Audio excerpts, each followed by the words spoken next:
Hey YouTube, we are we are live now. I'm Mind the Comics. I'm with Howlermouse and Terrence, ComicKkrakK, and Paulo Costa. And today we will be Hi. reviewing at least the first volume of Swamp Thing, or Saga of the Swamp Thing, written by Alan Moore. So please join us. Um, Hi guys, how you doing? Super. Pretty Hello, excited. Paulo. Great. Team. Hey guys. So we have Swamp Thing, the Alan Moore and Steve Bissett and John Tuttlebin's run, but they are not the creators of Swamp Thing. Swamp Thing was created by Len Wein and Bernie Wrightson, right? Tim, Yeah. do you want to talk a little bit about that, the creation of Swamp Thing and its early issues? Yeah. We were talking just a little bit before there. A lot of it is like unconfirmed stuff because when Swamp Thing came out, I think it was like in 1972, House of Mystery, and it wasn't actually the Alec Holland Swamp Thing that we know. It was just a horror story that took off. Lynn Wein and Bernie Wrightson. And the Lord goes, Bernie Wrightson had gone through a pretty bad breakup. And he was friends with a person who became Louise Simonson, who ended up, so she was actually posed and he drew her on the cover. And he was into the whole story that Lynn Wein had come up with because it was like a monster and there's tragedy and stuff. And if you actually go back and look at the art, you can see the human eyes that Bernie put in there. It was one of those ways for him to kind of get over a breakup, supposedly. Now the trick is that was supposed to, pretty much it. Because 2 months before that House of Secrets book came out, Man Thing had come out. So everybody was sort of like, did DC rip off Marvel? And Marvel never pursued anything because there was a character in the Golden Age called the Heat that Eclipse Comics brought out in the 80s that they're both, the Heat, Man Thing actually looks like the Heat. Now, the reason all this is tied together is Lynn Wein was roommates with Gary Conway, who created the Man Thing. So they always sort of thought this might have been a little bit of a joke between the two of them living together and both coming up with a swamp creature. Okay. Yeah. So the House of Secrets book, was successful. I mean, it's Bernie Wrightson. And Man Thing was going on with Marvel and stuff. They got their own series and everything. And Bernie Wrightson just took everybody by storm. I mean, the stories are solid. We can talk about Lynn Wein as a writer and stuff, but we have Bernie Wrightson coming out of nowhere. The Comics Code Authority had left a huge gap in horror comics for people who remembered EC Comics in the 50s and things. So they kind of got around this, with these books. And when Bernie Wrightson is like one of us, he was a huge comic collector himself and fan, and he pulled all that stuff that influenced him from EC Comics. So it was Bernie, and the Swamp Thing was cool. And there's really good stuff in there. They left the book, and Swamp Thing sort of survived there for a little bit. They brought in weird aliens and stuff. It just kind of got kooky, and Swamp Thing kind of just disappeared for a little bit as Bernie and Lynn Wein both went on to other things like Wolverine and heavy metal and all sorts of things. And Swamp Thing kind of popped up. I think it was DC Showcase Presents or something, but he popped up in 2 issues of a series where they kind of put him with Deadman and the Challengers of the Unknown. They kind of snuck him in Super Friends. There was a story in Super Friends where there was a Halloween party going on, and somebody cast a spell, and whatever people were dressed up as, that's who they were. And they kind of got a little bit of a reaction from that. It's Swamp Thing. Swamp Thing was always kind of there. And then all of a sudden we get, oh my God, was it John Carpenter or no? Who was behind the movie? I'm blank here. Anyway, the movie came out, and that they started the book again with Martin Pasco and I think Tom Yeats. And some of that stuff is just lackluster. The movie is cheesy, but I love it. If you're a comic book fan, you didn't have a lot of comic book movies except for like maybe a TV show here and there, and of course Superman and that kind of stuff. And then all of a sudden Alan Moore came along. Lynn Wein told him, go for it, do whatever you want. And that catches us up to where we're going to be picking up here. Lynn Wein was editing the book. Alan Moore came over, and Alan Moore actually tied up the loose ends from Martin Pascal's run, where the bad guy was DDI, and they were in West Virginia and Virginia and stuff, you know, around where I live. And then Alan Moore came out with the anatomy lesson, which catches us up. And he actually, Alan Moore does things when he writes that are symbolic to the character, to what he's going to do. He did the same thing with Swamp Thing that he did in England with Captain Britain. He literally takes the character and breaks them down and then rebuilds them in the story. With Captain Britain, he literally had, I don't know what they were, aliens from another dimension or something, take Captain Atom and break him down cell to cell, and then built him up from skeleton to muscle and everything like that. And with Swamp Thing, he had us think that in his first issue, he killed Swamp Thing. And in the next issue, we have Swamp Thing getting gutted open and rebuilding him and discovering that new direction that we're going to go with Swamp Thing, thanks to Alan Moore. I mean, nothing is wasted. We could actually probably spend an hour just talking about the anatomy lesson with what's in there and stuff. Yeah. And that's like a brief overview. I mean, that's the highlights and stuff. But like I said, the biggest thing is the Man-Thing Swamp Thing is one of those things. If you've been a long-time collector, you have probably heard the stories about Lynn Wein and Gary Conway and Marvel not going after anybody in a lawsuit because they would both get in trouble for the heat. I never had heard to that. But that's I hope that was coherent. Story. Yeah, sure. Totally was, yeah. But before we go into the anatomy lesson and into the first volume of the saga of the Swamp Thing, there's something I would like to hear about you guys. Horror comics were not that common anymore in the 80s. Horror comics had their prime in the 1950s, in the 1960s, in EC Comics, and certainly before the Comic Code Authority came on. How common did horror become in a superheroes dominated universe? Paulo, maybe you can talk a little bit about that. Do you have any ideas about that?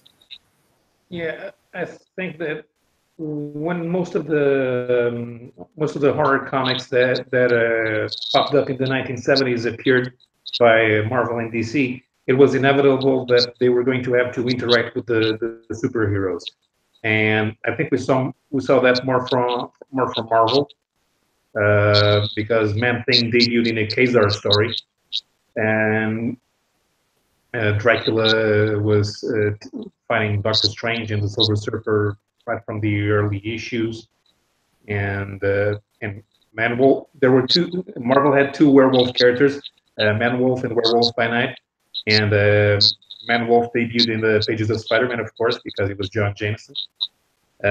So Marvel never separated the two parts, especially because they didn't really care if the superheroes and horror meshed well.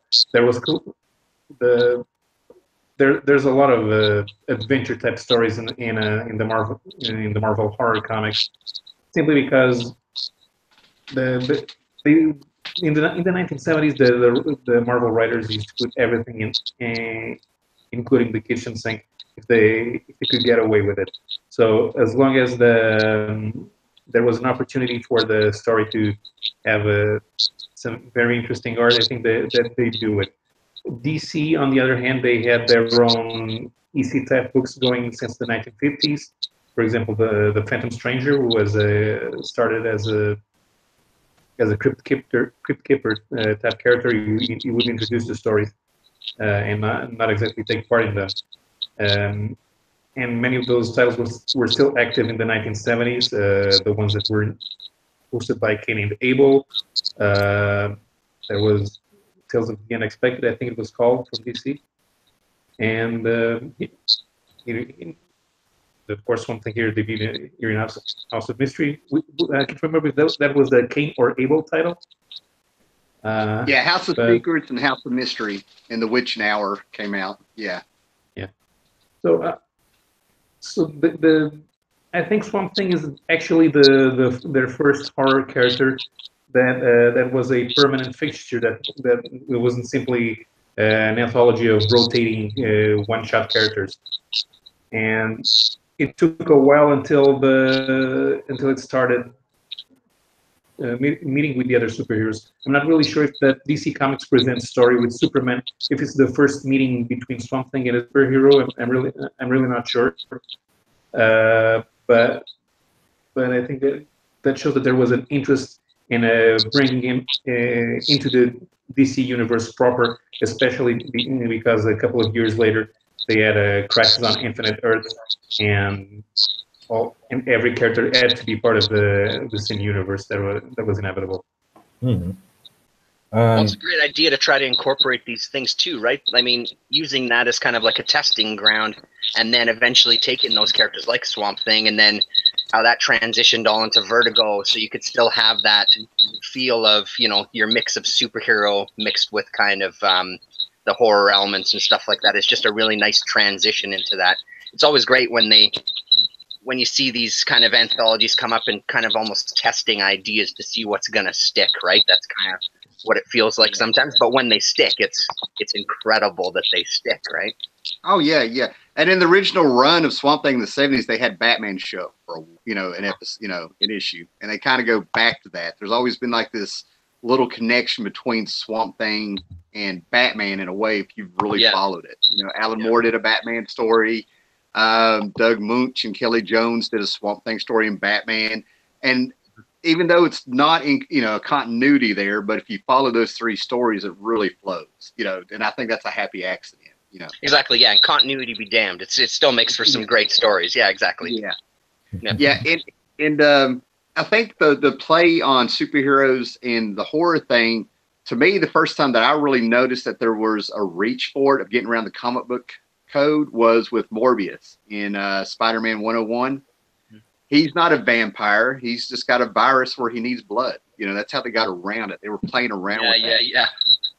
So as years went by and they got Alan Moore on there and stuff, Swamp Thing was the first DC book where they were like, screw the comics code, and Swamp Thing just went, So Swamp Thing was real important in pulling all that together, even with them going to Vertigo and stuff. DC would never really commit to saying if that was in continuity or not, but we knew it wasn't, Yeah. So, Alan Moore's run. I liked about the. Go ahead, Paulo. Yeah, I think that I liked about the issues. Now, I've never been a big fan of traditional horror, but there's definitely a link here to how it became Gothic fantasy, because Gothic fantasy is sort of rooted in the early days of modern science. Like on Frankenstein, they're trying to use whatever they can present as science in order to create the monster. And just the anatomy lesson, it takes from that root, having Woodrow examine Swamp Thing's corpse. He's trying to, instead of trying to come up with a mystical explanation on why Swamp Thing exists, they're going right to a more scientific approach, even if they have to use the typical comic book technobabble.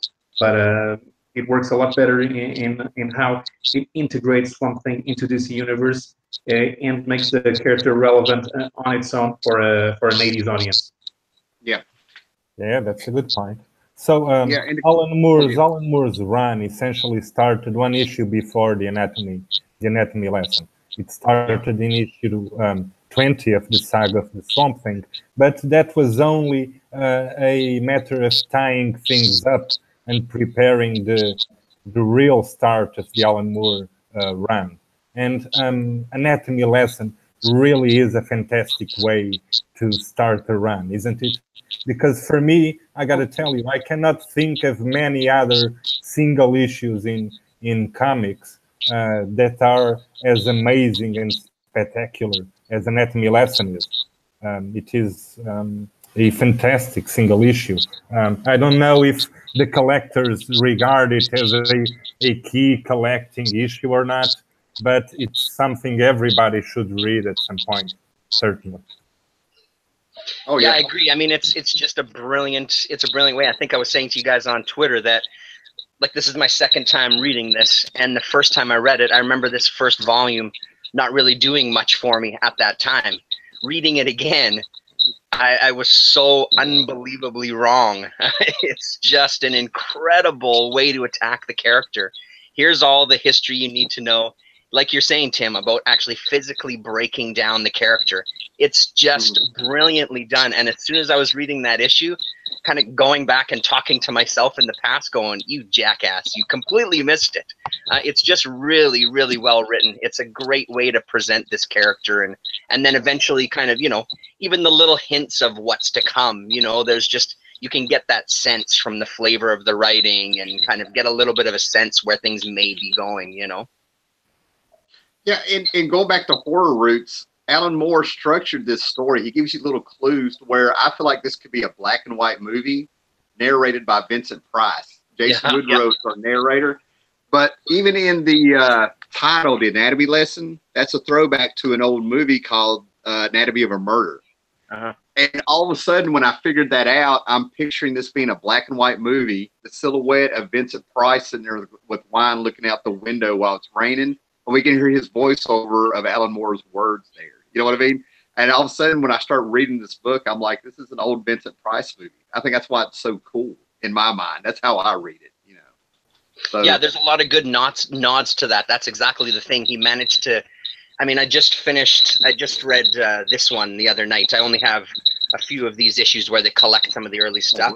And just like, you really do get the sense of that, or at least from my reading of that, just one single issue, this almost, it's really like a Frankenstein's monster. And I think Alan Moore has said the same thing. He kind of wanted to take that idea and go, forget about the Frankenstein's monster. Let's just take this in a whole direction.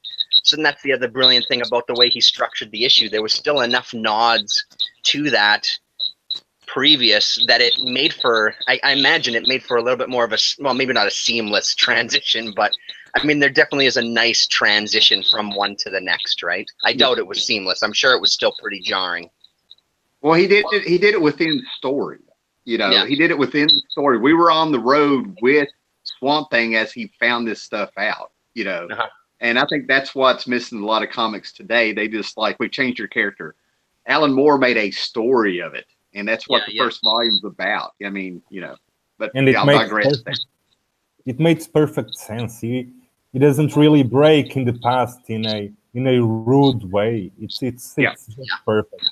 And whenever I pick a run or a new series, I give a great deal of attention to both the first written lines in the series and the first page as a whole. And here in Anatomy Lesson, the thing that I found most compelling, most extraordinary, is that the first page ends up by being the climax of the story in a way. Moore starts a run with the strongest first page we can imagine. That's the climax of the story. It kind of twists things around and manages by starting with the most brutal, in the most brutal way possible, with the narrator expecting a bloodied guy to show up at any moment, and that sets the tone to the entire issue, and it's genius. It's great. Yeah, it's like Red Badge of Courage. I remember some old black and white movies starting out like exactly the same way. I mean, Moore knew exactly what tools to use to get this story out. Like, here's my real beginning. We're going to hook the readers. Let's get them in here. The guy had been in comic books like maybe 5 years before this, so I thought it was just like spectacular. He was that good at doing this. Do you remember the kind of impact that Swamp Thing had on the readers when it came out in 84 or 85? How big was it right then? Anybody want to? I mean, I can answer, but I don't want to step on your toes here. No, go ahead, go for it. Yeah. Yeah, yeah. You know, going back with you know, being on YouTube, I always want to get people in the mindset of '85. You got to remember, no internet, few magazines out there, very few collectors you would run into. Go to the comic book shops. It wasn't a big deal. It honestly was not a big deal. And this is, and I'm going to be honest here because you know I don't want it to go like in the gutter, but I didn't hear anything about it, anybody else talking about it for real until basically when we get to the part where Swamp Thing has sex with the tubers. That's when it got attention, and I heard collectors talking about it. They were like, some people, horror wasn't something you admitted you liked back then. You know what I mean? Like blood, guts, and all this stuff that people, you just, there was a stigma on it on top of the comics and the horror. People liked the horror books, but you know, this thing wasn't really like taken off around here. A stigma on it in horror as in the comics, or just in general. Okay. Yeah, blood, guts, and all that stuff. You had your horror fans, but you had people that would, you know, they were closet horror fans. I mean, just a different. Yeah. And again, that, and I'll throw out the disclaimer, that could have been a regional thing. You know, I'm 12, 13 years old when this is coming out, and this is my world, this town, and you know, a few places here and there. But as soon as Swamp Thing grew those tubers and they had that metaphysical sex, all of a sudden it was huge.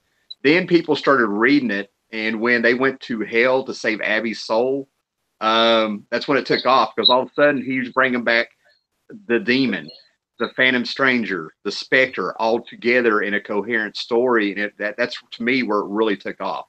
On top of Alan Moore being known for Watchmen, you know, Watchmen didn't really take off like, you know, the same way. Alan, you know, but you know, it took a little while for it to gain steam, and they stuck to it. You know, even John Constantine's first appearance was not that big a deal, you know, and that's huge now, you know. Yeah. So, yeah, this was just a comic on the stands that you kind of looked at and you're like, this looks weird. You either liked Swamp Thing or you didn't. And like I said, when they had sex, it took off, you know. Yeah, Sex brings them in, yeah. I guess, you know, I mean, it was tastefully done. Don't get me wrong. Yeah, you know, yeah. Well, and that's the other thing I think that should be acknowledged. Like, the fact that this is his first work in North America, right? Like, and that there was enough foresight to go, hey, this guy has got something. Let's get him to do this character. You know, I think that's incredible. I wonder is there any, again, I haven't read any interviews, but is there any insight from Len as to why he made that choice that you guys know of? I think he had a couple of friends in the UK, and they used to send him British magazines, 2000 AD and stuff like that. And Len Wein come to see some of Alan Moore's work, and he found him to be great. Specifically, I think it was Miracle Man. I may be wrong about that, but I think it was Miracle Man, which convinced him. Yeah. Yeah. I think we Oh, go ahead. Didn't Karen Berger take a trip to the UK and to specifically recruit a few of the British invasion? Because Alan Moore comes in at the same time as Dave Gibbons and the guy Morrison. From Killing Joke. Morrison was a couple of years later. Yeah, Brian Boland is British too, isn't he? Oh yeah. I think they all come in at the same way. So maybe 2000 AD was already appearing on the stands and they knew about them. But I think Karen Berger was sent there specifically to recruit them, and Marvel missed out on the British invasion. Missed the boat, yeah. Which I think was a big thing, because I think DC, Len Wein looking at Alan Moore saying, "Do what you want and go." Karen Berger a few years ago looks at Neil Gaiman with Dick Giordano sitting there saying, "What do you want to do?" And they were like, whatever they wanted to do, if it could work, they would let him do it. And that's genius. I mean, Len Wein could have been territorial or this is mine, but no, he's like generous. He's like, do it, man. You're a writer, you're a creator. Go with it. You know, that's fantastic. They definitely had a freedom that they wouldn't have had at Marvel, just like Frank Miller.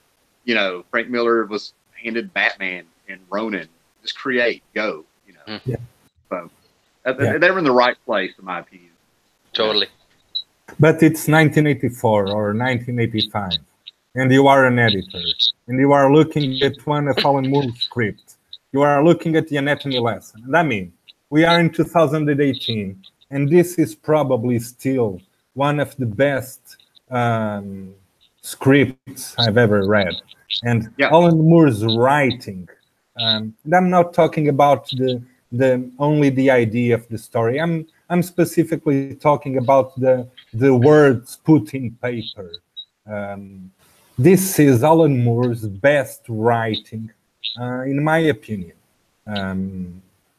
Just the dialogues or the text in the caption boxes, this is Moore's at his highest. I don't think he has ever done anything like this, even in Watchmen or in From Hell or in any other of his works. And maybe horror comics are just the perfect vessel for that kind of writing, because in comics, horror is lacking a lot of his tools that it has in movies. For instance, there's in movies, sound is a fundamental part of the horror movies. And in comics, most of it has to be brought not only by images, but specifically by text. So text has to be really descriptive, and the way Moore does it in this first volume of Swamp Thing, especially in the first story arc, because there are mainly two story arcs in this volume, right? There's the Floronic Man initial story arc, the first 4 issues, which are about Swamp Thing discovering his true nature, his true essence. And then there's the second story arc, which is a completely different beast. But here, Moore's writing is immensely good. Yeah, I never thought about that, but I mean, on the first page, he's talking about the rain hitting the glass. Then he's talking about the bloodied man pounding on the window. It makes me think of like a heartbeat with that rain. I never thought about that. That's fantastic. It puts you in the moment, and then put Vincent Price's voice over it. Yeah, nice. Well, that's the thing too. I mean, I think horror, especially in the horror comics that I've been reading lately, that's a really big part of it, right? Like that strong narrative is just such a nice driving force that, yeah, it fits perfectly. I would agree. I mean, it's just every single page, there's so much to absorb yourself in, whether it's the words, the images, even like the layouts on the pages, the coloring, like there's just so much flavor, and I don't know, it's just incredibly fleshed out. It seems like it's something almost that it was discussed for like months and months and years in advance, but I imagine it was something that, was still on a schedule, so you're just taking over and go. I'm sure there was a little bit, well, I'm not sure of anything, but I'm guessing there was a little bit of a hiccup to kind of get them started, right? But I doubt it was something like 6 months to kind of get your first issue out. Yeah, I remember it was like 3 to 6 months, but depending on who you talk and stuff. But one of the things I found interesting sitting here talking, listening about this, Swamp Thing was born of fire. Al Collin got on fire and ran into the swamp, put himself out. This anatomy lesson, he's born in blood and water. Yeah. So that's another thing that may symbolically kind of change the tone of the book. That's more ethereal, more plant-like. There's definitely a texture in this book when you read the Swamp Thing. You feel grimy, like you're in a swamp or there's some mud or something. That's through the narration. Not only that. Remember when Woodrow is talking to General Sunderland, explaining what something is like, and there's a scene here with Sunderland smoking, and the way the smoke billows, it's almost liquid. It's like it's part of the mist. Mm-hmm. Nice. Yeah. Oh man, I'm gonna end up rereading this stuff again. Yeah. You didn't read it now. You didn't read it before this video. Who, me? Yeah. Nah. I've read this so many times since the 80s. I'm pretty confident. Yeah, and Steve. I met John Tottlebaum. He signed all these and stuff. So yeah. Yeah, Steve Bissett and John Tottleben's art. First, how different is their Swamp Thing from Bernie Wrightson's visually? Him. A lot. Oh, I'll wait. sorry, I'll wait my turn. Yeah. I mean, just from my kind of basic understanding, again, it's a very basic understanding. There definitely seems to be more texture, more roots. He's really rooted, you know what I mean? Where some of the rights and stuff that I've seen, anyway, barring this fantastic cover, some of it seems to be kind of smoothed out. There's a little more kind of detailed features that just give you the sense of, or it gives me the sense of, really being a part of that nature that they're kind of talking about in all these issues in this first volume, right? Yeah. I've never read or seen any Swamp Thing's issues before Alan Moore, but from the images I saw, I got the idea that although Bernie Wrightson's Swamp Thing was not so plenty, let's call it that. It was a little bit more simian-like. It had a bit more Wendigo kind of features, a bit more ape-like, with very long arms and kind of ape claws. And now by Tuttlebin and Bissett, although it is more alien-like in terms of being more floral, more planta-like, it has a more humanoid shape for me, and I really like that duality. I think that was clever from them. Yeah.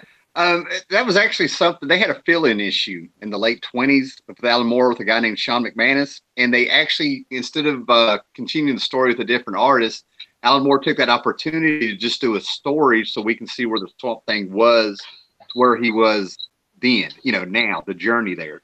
And he actually had pages of basically the ghost of Alec Holland is trying to tell him to go get his bones out of the swamp and bury him.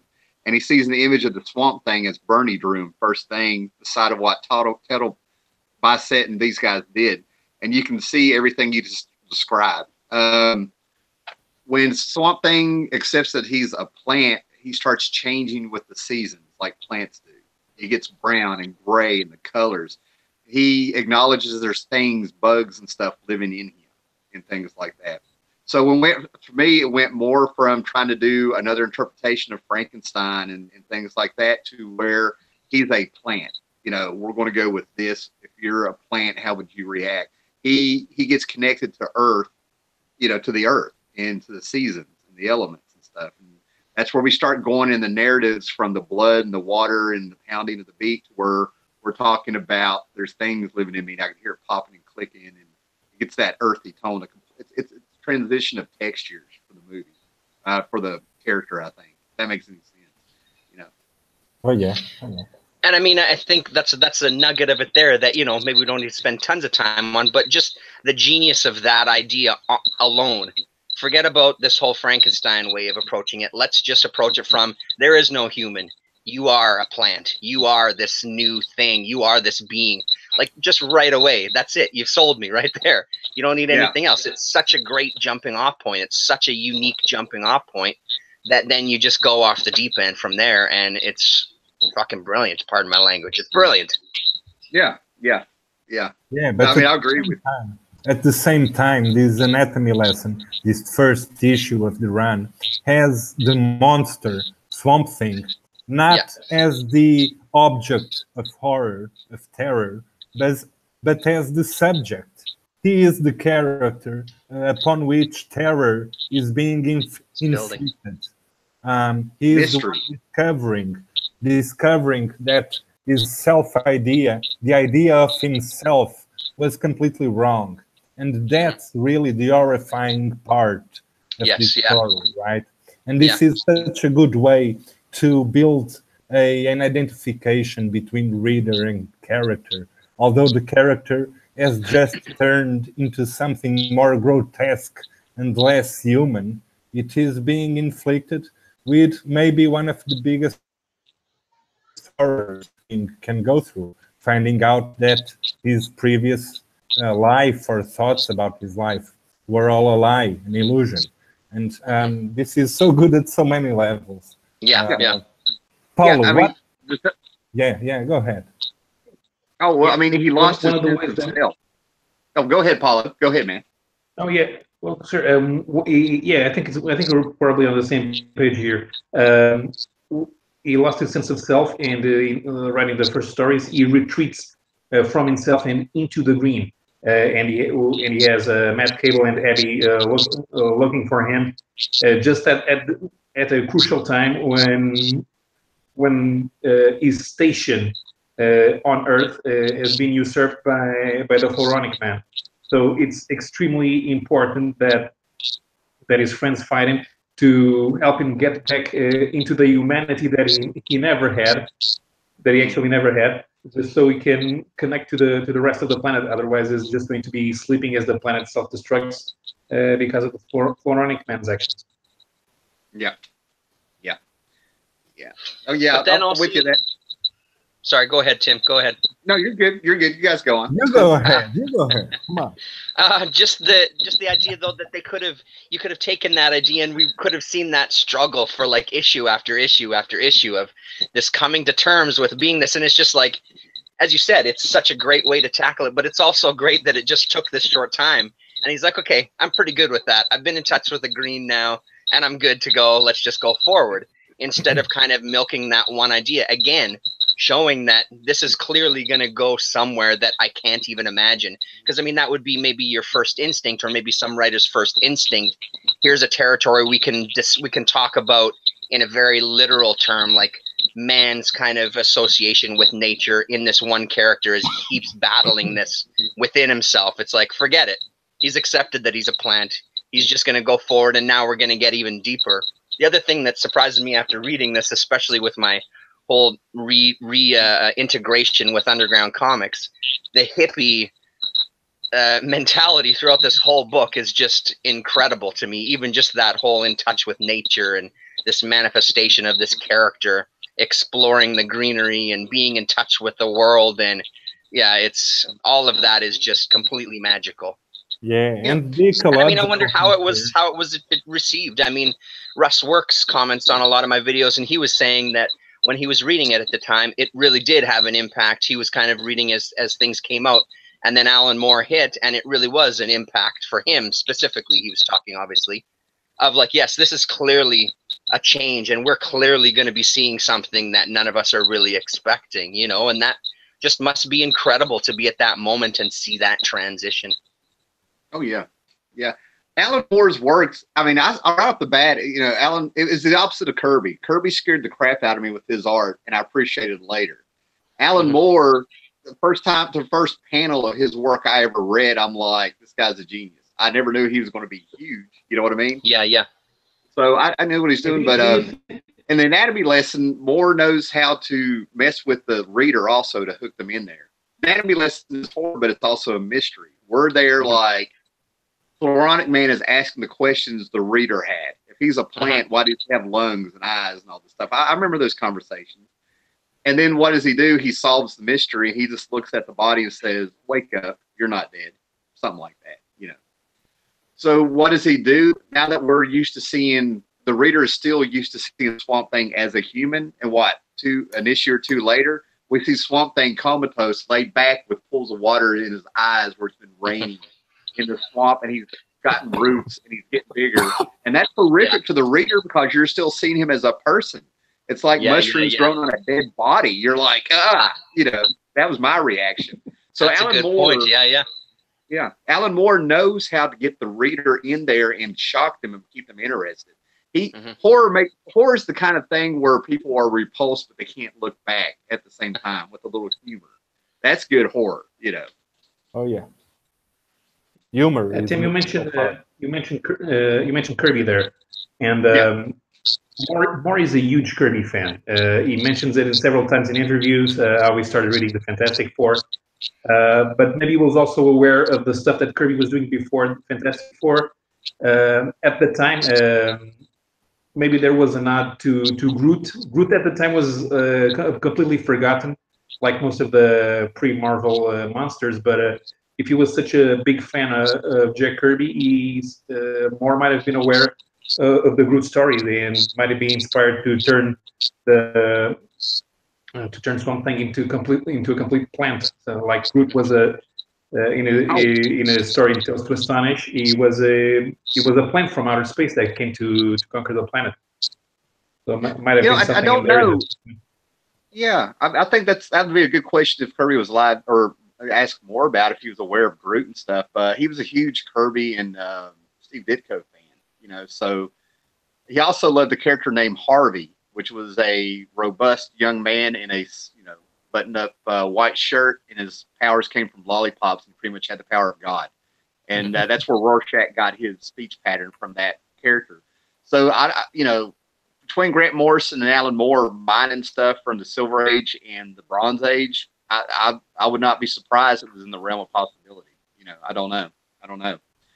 Groot didn't have the horror roots, if you get what I'm saying, that 50s giant monster stuff. He was the B-movie science fiction, but Moore threw in some sci-fi in this run there. He went back to Walt Kelly and then the Blue Planet, and all started with the, I'm trying to keep it in this first volume that we're talking about, but so much groundwork is laid out that, it's one huge, what did he stay on there? 44 issues or something. It's one big story in reality. And Anatomy Lesson is just chapter 1.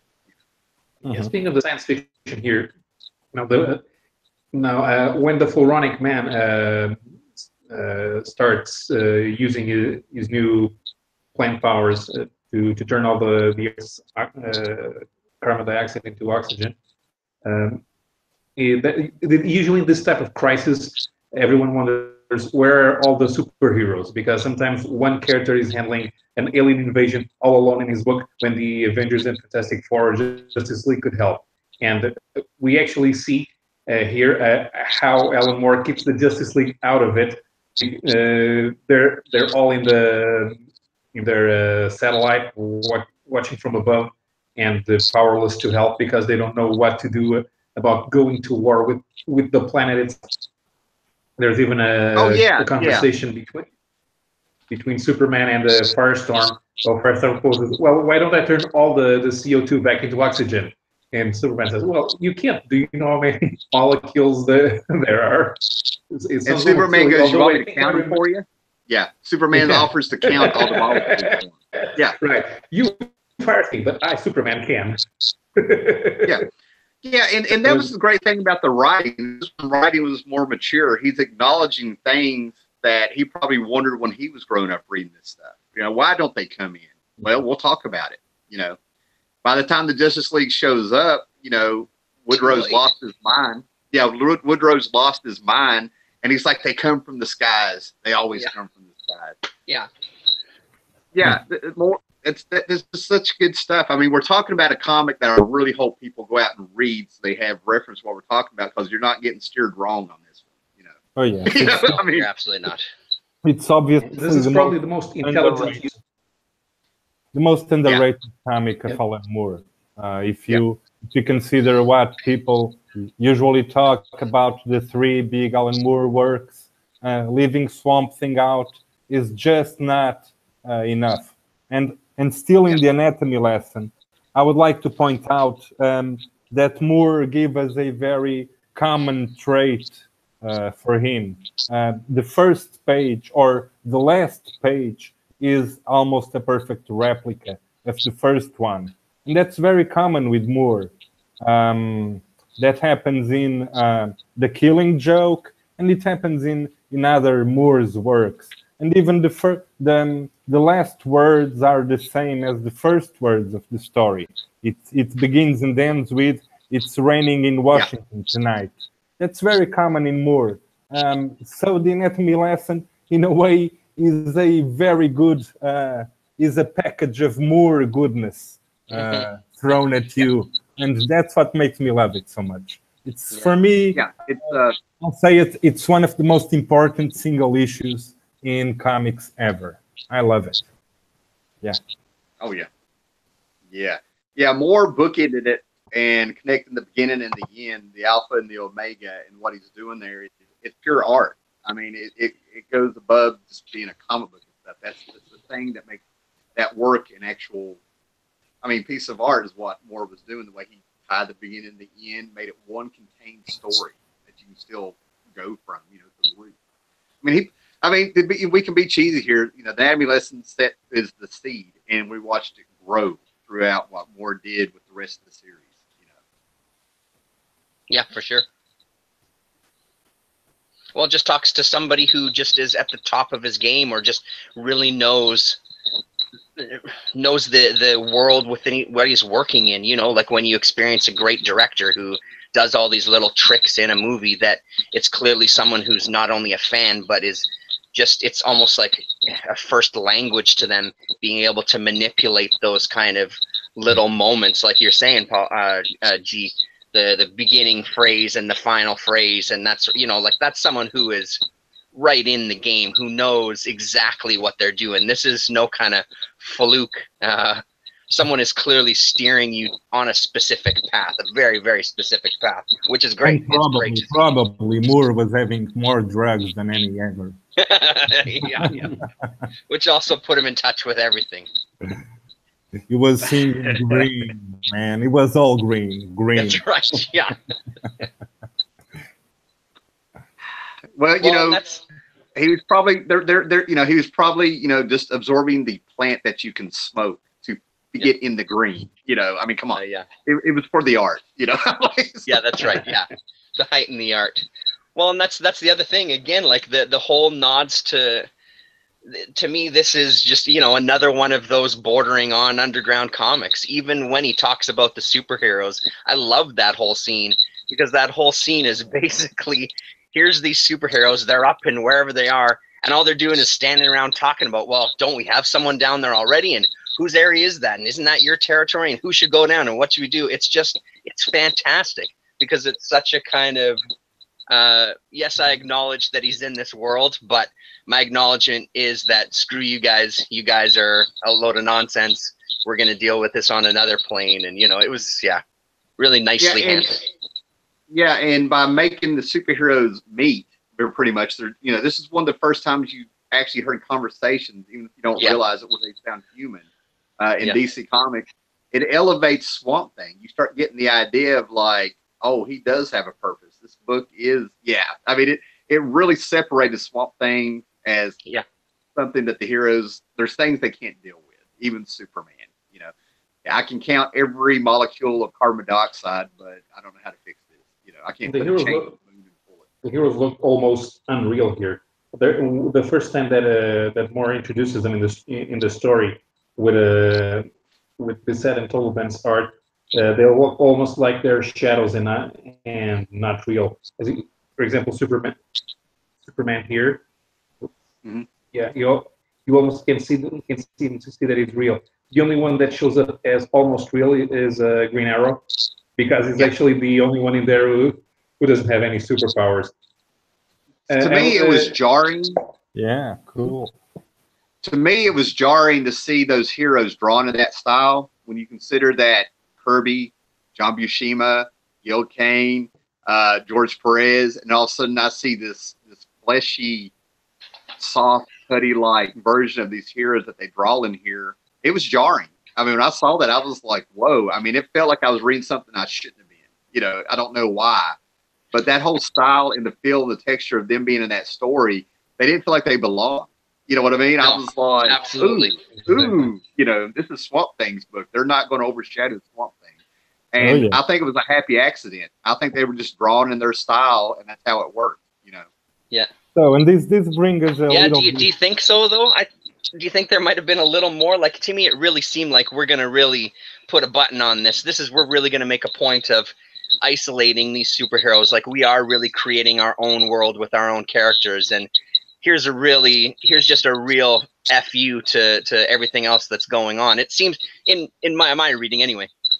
No, you used that word isolating, and I just realized what did Moore do? He trapped them off Earth in their own satellite. Exactly, You're probably right. Yeah, completely well played. out of touch with what's going on the actual planet, completely out of touch with even the area that he's living in, which could even be something that would be really well right now. Again, this idea of some of these older stories really fitting into current climates, right? Like out of touch with what's going on, out of touch with the reality of what's going on in some of these smaller countries, counties rather, is what I mean to say, counties or towns, you know. See, this is why I'm stuck with you there's for one so last long, man. one. Yeah, you know, a story I've read 20 times, you point out them being isolated in the satellite, and I'm like, damn! You know, like, you know. Yeah. Yeah. But that's the line here from Oliver Queen. I don't believe this. We were watching out for New York, for Metropolis, for Atlantis, but who was watching out for La Croix, Louisiana? Yeah, exactly. Exactly. Yeah. You never everything important happening in New York or in Metropolis or Gotham. It never happens in the middle of the road. Yeah. And reading it, I remember having a little bit of guilt. Like, I'm just a reader, but I'm like, for some reason, I felt their guilt. You're like, yeah, you know. Right. Guys, I got somebody knocking. I apologize. Can you give me a minute here? I don't know what's going on here. I'll be right back. Sure. Yeah, and in most possibly this introduction of superheroes among the Swamp Thing stories was an editorial imposition, right? I don't think this is something more needed to do or planned on taking the But it story. matches so well, and I don't think that it was imposed at all. I think he wanted really to explain why the superheroes are not going to be a regular part of this universe. Oh, okay. That was my take on it too. It really seemed specific. This is a real, and again, of course, I could be wrong, but it to me seemed like a very specific dig at. Here's our chance to show these other knuckleheads and putting them in their place, and kind of have a little jab at that too, right? So another bit that was ironic was that the supervillain that Moore chose is the Floronic Man. Does seem kind of obvious with his plant connections because he was the man who turned himself into a plant. But he was a really ridiculous villain. He used to be an atom supervillain before he was turned into a plant. Then he hung around the secret society of supervillains with Gorilla Grodd and Reverse Flash. So nobody expected Floronic Man to be menacing. The superheroes even kind of make fun of Floronic Man when they go in and grab him because he never used to be like this. Yeah. And the other thing is they more finally made the Floronic Man interesting enough that he was one of the central characters of the Millennium crossover when the Guardians came to Earth to unravel the next step in human evolution. Yeah, that's right. Yeah. Yeah. Gee, what do you say? Let's see who's in the chat. There's Crouch Bella from Germany, and I don't see anybody else in the chat, which is a pity. Woohoo, boo. They'll all see it afterwards and go, "Damn, I wish I was there." Bella still hasn't read the Saga of the Swamp Thing, but he already has it and is looking eager to read it. And you should, Bella. You really, really should. Yeah. We're looking at comments.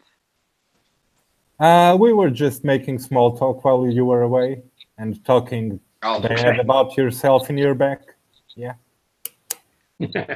Oh, that was good stuff. Oh yeah. I also just wanted to point out my other little nod along my tirade, trying to bring everybody to the corrupt side of comics with an X. The panel when goes into the head shop looking for a Ouija board.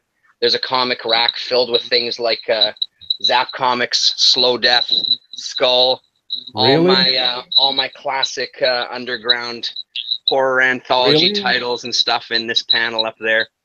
Another nice little nod. What's the page number? Yeah. Oh, I just closed it. Sorry, 1 second. I'll find it again. Jason Blood's Library. Page 106. 106. Yeah, top left.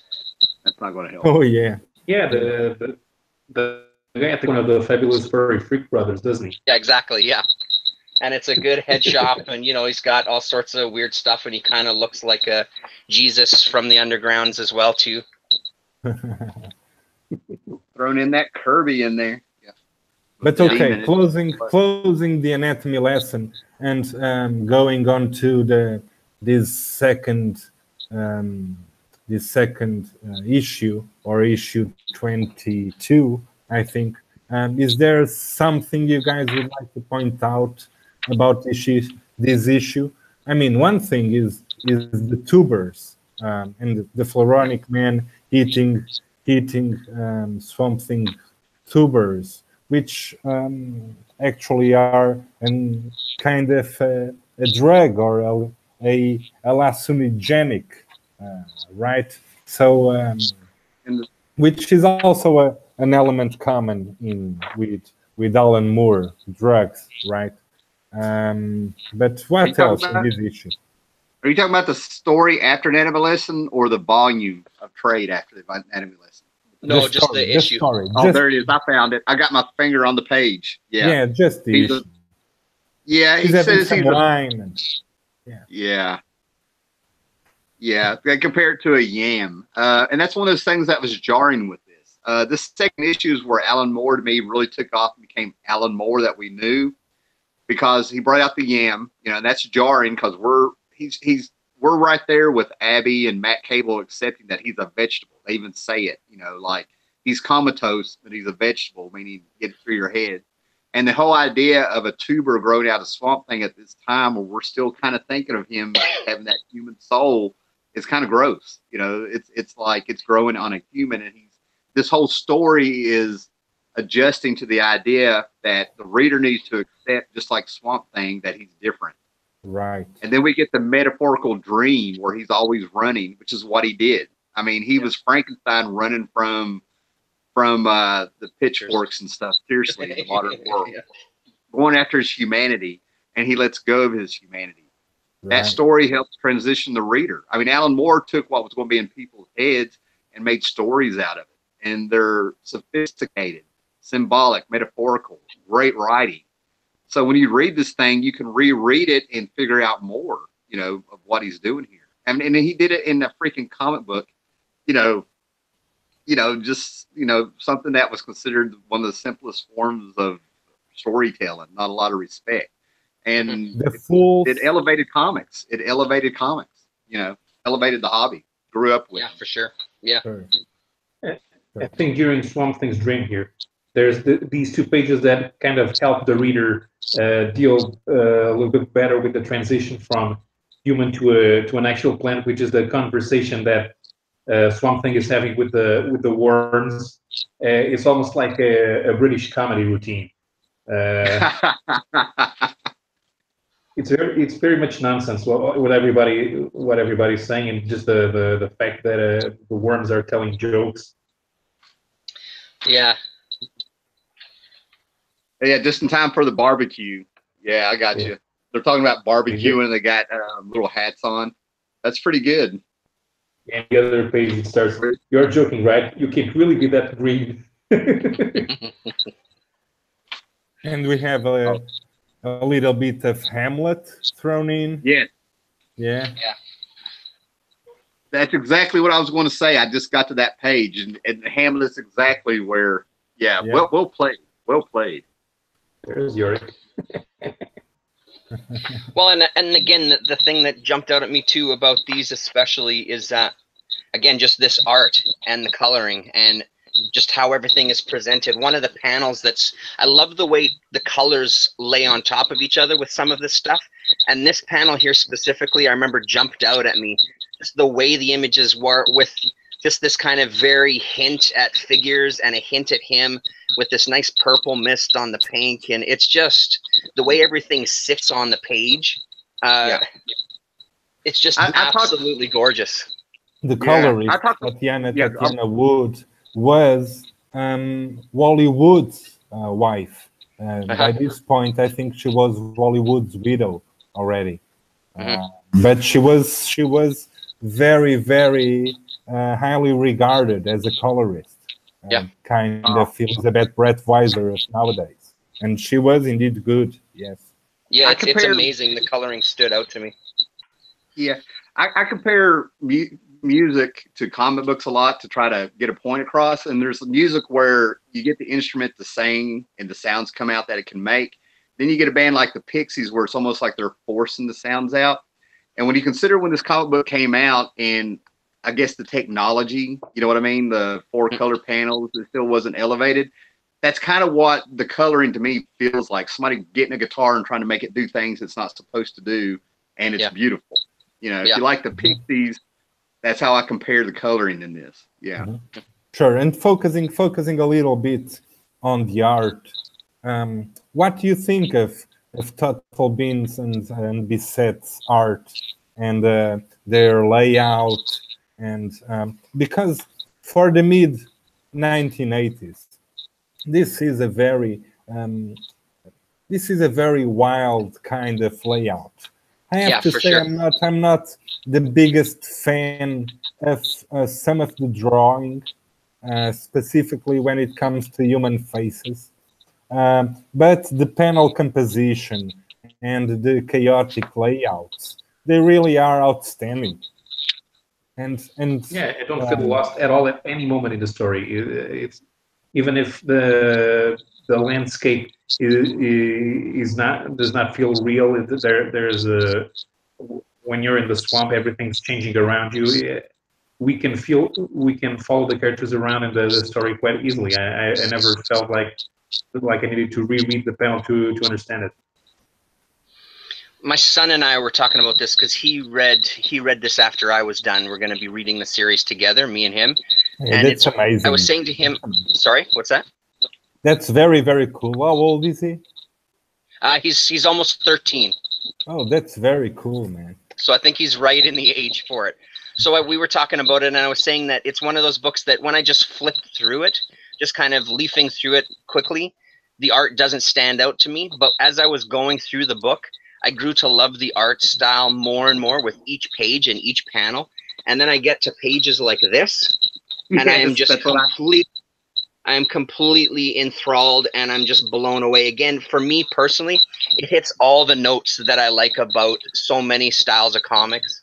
The fact that it is its own unique style, the fact that he's doing all this crazy, you know, all these crazy kind of images within someone's head, and how they're breaking up the page, and again, the coloring on top of it. I found the art worked for me incredibly well. I was completely absorbed into it, and with each passing page, I got more absorbed into it. Psychedelic rock Absolutely. Art. Yeah, totally. Yeah, now, Totalban had worked before with Alan Moore in Miracle Man, but Steve Bissett, I think he always has been very dedicated to the horror genre, and I suppose most of the layout and the basic penciling, or how do you call it, the initial sketches were probably from Bissett. Yeah. Now, one of the things that I probably could get hammered on, and you know, I'm fine with saying it and stuff, but I actually think when it comes to the way they drew Swamp Thing, the textures, okay, he looks like he's made out of moss. They drew moss. They drew the plants. The plants are better than the figures and, you know, the humans and stuff, the way their skin is and the rubbery look to them. And I think when it comes to actually drawing Swamp Thing, they surpassed Wrightston.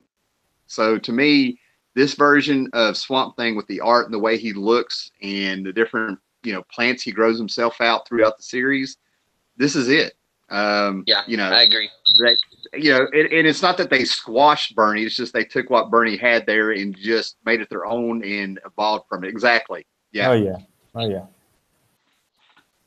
Yeah, that's a beautiful page. I love that page. Mm-hmm. Yeah, this is a poster page. Sure. Yeah, it totally is. Absolutely. That's a back tattoo. Yeah.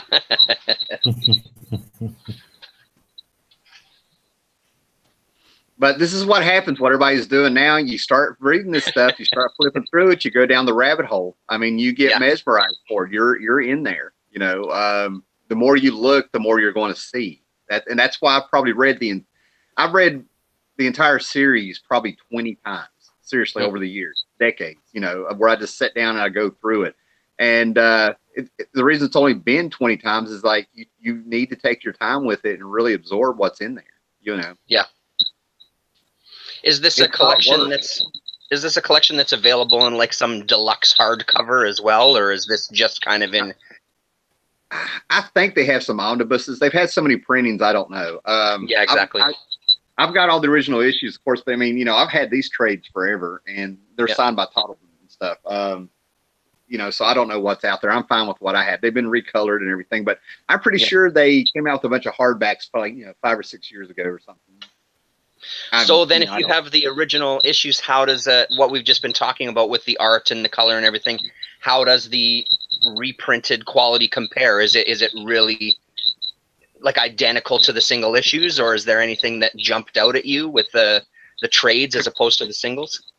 The way I describe it, in my opinion, with what I've seen, the coloring finally caught up with what they were doing in the book. It took 20 years, and they caught up with what they needed to do. That's what I think. Okay. I think with what they were trying to do with the landscapes and the coloring, and having Swamp Thing be part of nature, where he changes with the seasons and all that stuff, it caught up with the book. I think the book was ahead of its time that way. Real subtle things, but it was one of those things that pushed what they could do back then, in my opinion. I have no idea what processes they used or what their mindset was, but there was something special they were trying with this book. And when you consider, and when you consider about 2 years later, when Crisis on Infinite Earths #1 came out, they were using plates. And if you had that original #1, George Perez was really upset because the plates shifted and all the colors were solid, but they weren't in the lines. So that's what I mean. That's why I say when I look at the big picture of comics, it caught up to this book finally. You know? I was just now looking here at these pages. This is when the Floronic Man has destroyed a town, and then this police officer knows about it, and he goes destroying all the plants around his house and trying to protect his family. I love this little bit of the story. This police officer is kind of the first common man getting into contact with this green craziness going on, and I love this. This is so well done. Also, I'm sorry. I remember thinking it felt like a Hammer movie, a Hammer horror movie for some reason. Yeah. But I read it. I mean, that axe swinging, the grime. The Hammer movie's blood always freaked me out. You know what I mean? And that kind of had the same feel to it. You know, right. You know, 30-year-old memory. You know, so, but yeah. But then, yeah. But what was amazing about it is that Alan Moore kept it with its horror roots, with everything he was changing, and he elevated it. You know, we get demon monkeys. We get Jack Kirby's Demon, where he really elevated the hell aspect. I mean, it started becoming something you didn't know if you really need to be reading, you know, because it was like, this feels a little evil in places, like too real. He brought in things that scared people, and they had phobias about, like the bugs, you know, the things that were coming out. You know what I mean? All he had to do was throw in clowns and midgets, and we would have a full crescendo. You know. How about Etrigan? Yeah, Jack Kirby's the Demon. Who knows about Etrigan enough to give us a lesson about who this guy is? Well, because I see him here, and I've seen him in Sandman, but I don't know much about it. Well, basically, it was a book Kirby didn't want to do, and people in the comments can correct me. I'm shooting from the hip here, okay? Basically, it was a demon that Merlin had summoned, and there was a curse upon the Blood family, you know. And when Kirby came in, you know, he puts a cape on a demon on a book he didn't want to do, and it ended up being fantastic. When it comes, it was sort of like the origin isn't that important because it's just the demon. We're throwing Clarion, the Witch King kid, at him and all this stuff. It was just a way to, you know, kind of sneak around the Comics Code, get one more horror book out, you know. But as far as the demon goes, he's been taken so far away with what Kirby did. That's probably one of the reasons you don't know that much about him.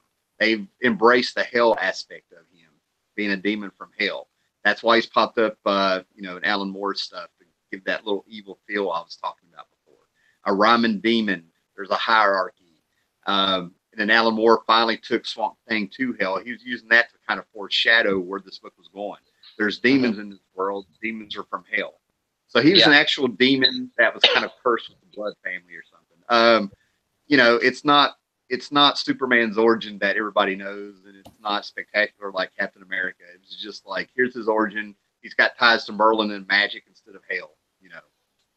The demon is actually one of the first DC characters that I've ever read.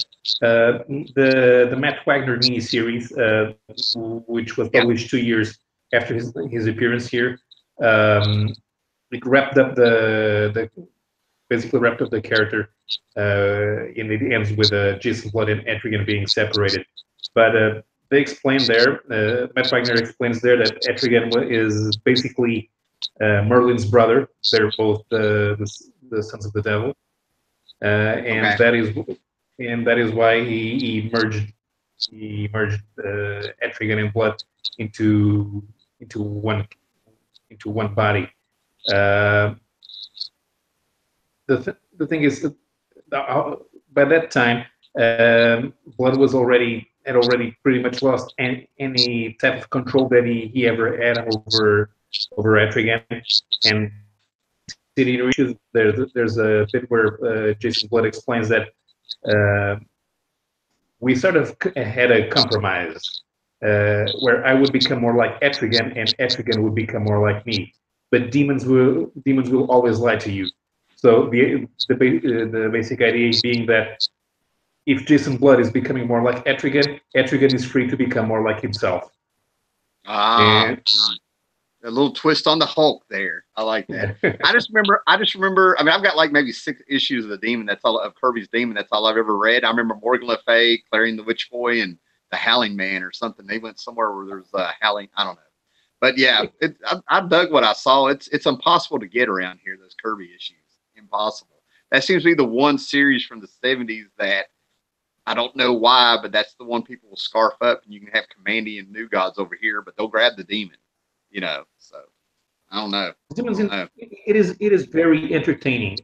It doesn't rhyme all the time yet, and he's definitely he leaves for. I'm not going to say that he's more on the side of good, but he feels elated about going into battle with other forces of evil, like is contributing to all the chaos that those forces of evil are making. So the way that he comes here, he kind of does the same thing here as well. The Monkey King is loose, and he comes to town to fight the Monkey King. That was his whole point about coming to Louisiana. Yeah, and I got to think about monkeys. So if there's a monkey, Sasquatch, or caveman, I'm in, man. So I'm like, And they had the little monkey was this freaking evil. It's this big ball of cotton with this horrific face, and you kind of look at it, like what is this? And then you see what it can do, and you're like, oh, okay, well played. Oh man, but at the same time, the monkey is kind of sweet. The monkey wants to be the little boy's pet. Yeah. Hey, sociopaths can charm you, my friend. Yeah. You'll think they're personal. No, there's a monkey running around and he's not talking. I don't trust him. And I love monkeys. The old monkey smiling at me trick, I fell for that before, sir. Never again.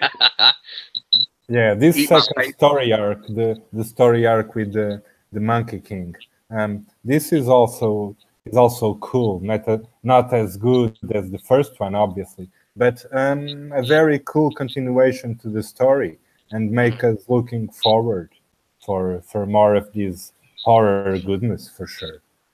One thing I didn't like is that Total Ben and Bissett did not get a hang on Etrigan's proper form. There are several panels where the art looks like they forgot that they were drawing the demon, and it looks more like the Floronic Man in the previous chapters. Mm-hmm.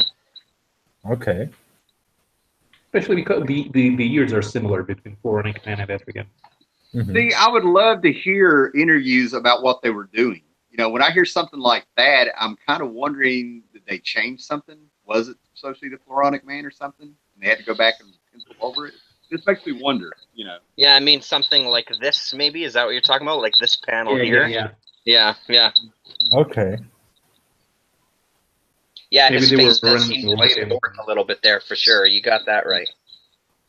You know, now that I'm sitting here looking at this and the Monkey King and stuff, I feel like Alan Moore was tapping some Charlton horror. Not to get way out there on everybody, to go out there, but I've got It's never had a those little monkeys that that would hug you. Yeah. Yeah, kind of looks like one of those with big arms. Yeah, with big arms. See, I have a phobia of sock monkeys. Not that it has anything to do with anything. But I really have a thing about sock monkeys. They creep me out, and I'm sitting here thinking, "Damn you, Moore, you got me." And I didn't even know it. You know, I'm like, so. Yeah, hug me. Yeah, right. At that, fellas, I gotta say goodbye here. I gotta go upstairs for dinner. Hey, right. Have a nice evening. Later. Yeah. This was very fun, much, man. guys. Thank you for being here. Lots of fun, really. Lots of fun. Always a pleasure. I can't wait for the next one. All right. All right, night. Bye-bye. Thanks, then. guys. Later. Whew. Nice. Thank God Terrence is gone. You're doing really how funny. Yeah. Almost. You're doing well, man. This is like riding a herd of elephants. I can tell the more you get into this book and the story, man, it kind of goes all over the place in the series. So, Yeah, and just about a year ago or so, I read the entire Sandman series.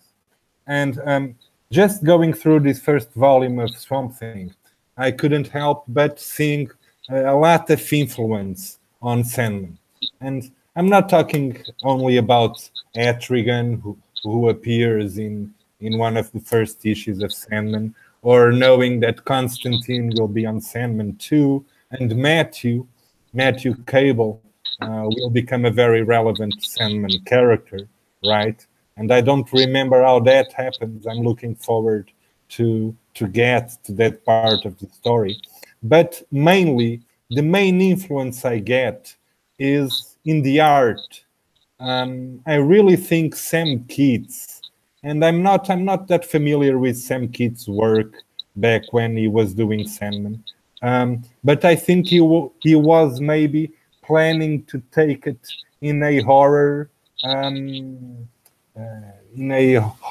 way, and Sandman didn't become that. It became more on the fantasy side, except for a few issues, maybe, except for maybe the serial killers convention and some issues in the first in the Sam Keith. In the Sam Keats, done by Sam Keats, but the art, the paneling, the overall feeling of the art in Swamp Thing reminds me a lot of the first issues of the Sandman. Well, I can touch on some of that. I mean, if you want. I mean, you're picking up on the right stuff. You know what I mean? I mean, you know, you're nailing it. But basically what happened is Neil Gaiman asked Alan Moore what a comic book script looked like. He was the one that gave him the idea of how you do a comic book. And Alan Moore and Neil Gaiman, you know, hung out, and Alan Moore influenced Gaiman. I mean, you know, Gaiman's his own writer, accomplished and stuff, but when it comes to the comics, it was a little bit of that. You know, he kind of had a template of Moore's work a little bit to kind of bounce off of. You get what I'm saying? And there's a funny story where Alan Moore is telling. I wish I could remember the story. But Alan Moore was telling him a story that he was making, and it actually made Neil Gaiman sick to where he stepped outside and was thrown up on the sidewalk, and Alan Moore's behind him heckling, going, "Neil Gaiman, you know, horror writer." You know, and he's sitting there like... So the horror... Oh, yeah. I just want to point out. That's terrifying, imagining Moore's voice saying that, yeah. Yeah. Alan Moore is a is a guy that likes to pick and prod at things and see and pull them apart and see how they work and how they make you feel. And Neil Gaiman, in comparison, is a lot more of an upbeat character. Even in an urban fantasy setting, the characters in Neil Gaiman's books, they seem to be moving through a dream territory where they're pretty much in control of their own adventure. I haven't read Sandman yet, but I remember on Neverwhere, I read the novel first. Then a few years later, I bought the comic book miniseries from Vertigo, and the character Richard Mayhew is going when he's going to London Below. He gets into adventures, but it's a cool adventure. It's sort of the type of thing that that young adult readers would find interesting, following Richard Mayhew around, and something interesting is going to happen, and in the end, everybody goes home. It's probably more Narnia-esque than what Alan Moore does. A little bit, yes. Yes. And I think Sandman, Neil Gaiman was a bit lost at the start of Sandman, and he didn't really know where to take it. And I guess that some kid reached the point, and he understood Sandman was not what he was expecting it to be, and he was expecting it to be much more of on the horror genre that Gaiman ended up on planning it to be. Well, but the stuff I was going to point out, you're kind of pointing out and stuff, is that when Gaiman started out, Sandman, the horror aspect of it is, first thing he wanted to do was sort of the influences. The second issue, you had House of Secrets with Cain and Abel, House of Mystery as characters, and he brought in the Witch Hour, which all end up setting up having parts in the story. The biblical influence of Cain and Abel played in Seasons of the Mist. The Witch Hour played with the trinity of women that would pop up. The first 6 issues are laying groundwork. The aspect of hell in the horror that you're talking about, Sandman was, the story arcs are considered male and female. The stories actually have genders if you go back and read them. I'm not going to delve into it. It was horror when it needed to be horror, but the underlying tone is that it wasn't horror for horror's sake. It was the aspect of nightmares being horrific. He was an artist who made dreams, but part of dreams are nightmares also. So he had that side to him. And so when it was horrific, it's because the story needed that horrific, or he needed to creep you out to let you know that something was different. In the doll's house, he had the 2 women that lived together that had veils, and if you look real close, they had spiders crawling all over. It was atmosphere and tone. So the horror was there, but it was a Gaiman horror, not an Alan Moore horror that's in your face and stuff. The first 6 issues set the tone, the groundwork for everything that came after it, and he kind of wishes he didn't put the Justice League in it. But not visually, not visually. They set the tone in every other way, but not visually, because Sam Kidd's work is unique in the Sandman run. It never gets repeated. That kind of panel structure and the entire layout with full decorations and stuff in the panels. It's very unique. But I get what you're saying. Yes, you're right. Sam Keith left because of the character Death. He didn't think Death should be something that's warm, inviting, and cute. Death should be. Okay. And he made that statement in little 2 panels in the Max when he did the Max. Really? Yeah. But Swamp Thing did influence a lot of it. Matthew Cable, Abigail's husband, the private investigator, he dies in Swamp Thing. He's in a coma through most of Moore's stories.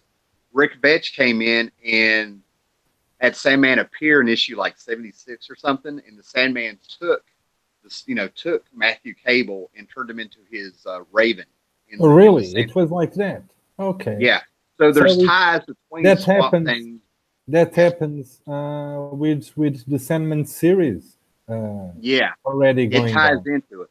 It ties into it. That's why we have Matthew the Raven talking about, when I got turned into a raven, I'm just not a human, it's a raven. I'm a raven. I like eating eyeballs, and it doesn't gross me out. They're really good because I'm a raven. You know, that kind of talk.